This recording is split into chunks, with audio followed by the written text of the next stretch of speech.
Qo'ng'iroq jiringladi. Ko'tarsam onam. Assalomu alaykum onajon.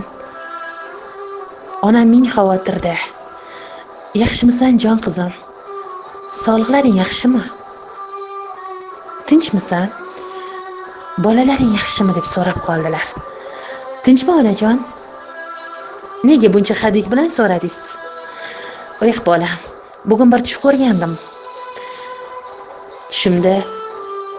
Tushimda boshing qattiq og'riyotgan ekan.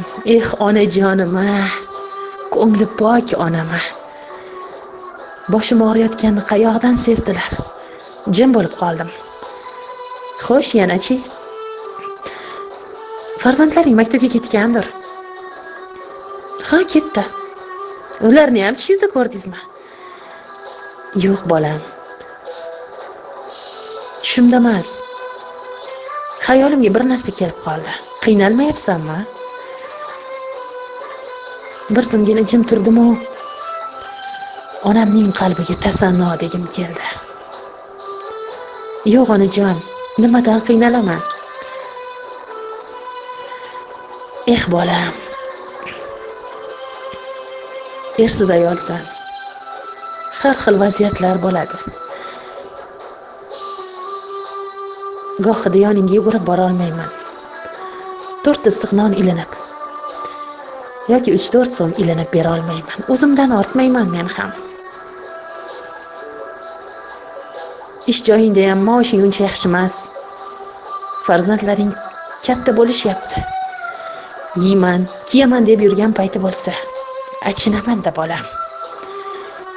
Ko'zlarimdan duv-duv yosh kelib ketdi. Uni ham sezdilar chog'i. Yig'layapsan, jon qizim dedilar. Shunda bilasizmi qanday holatga yuz keldim. Onam yonimda bo'lsa-yu quchog'iga o'zimni otib, baqirib yig'lagim keldi. Onajon, bizni qanday katta qilgansiz? Zoriqtirmay, hech narsaga muhtoj qilmay qanday katta qilgansiz? Mayli bolam, tinch bo'lsang bo'lgani.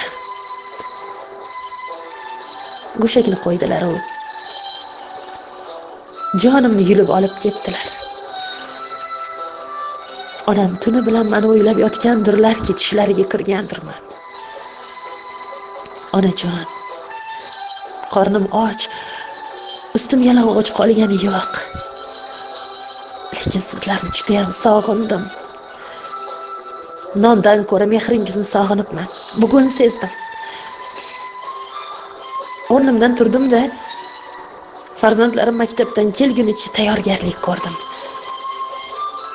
Bolalarim hali ishdan kirib kelmasdan ketdik dedim. Qayoqqa? Bu joningni ko'rgani. Aziz insonlar, yaqinlaringizni yo'qlang. Chunki yaqinlaringiz sizdan faqat mehr kutarkan. Baxtimga onajonim sog' salomat bo'lsinlar. Yo'qlab turadiganim bor. Allohga shukr. Alloh, mana shu yo'qlab turadigan insonimni umrini ziyoda qilgin. Faqat shuni so'rayman. Chunki bu dunyoda kimgadir kerakligimni his qilib yashash ko'p davlatlardan ortiqroq ekan.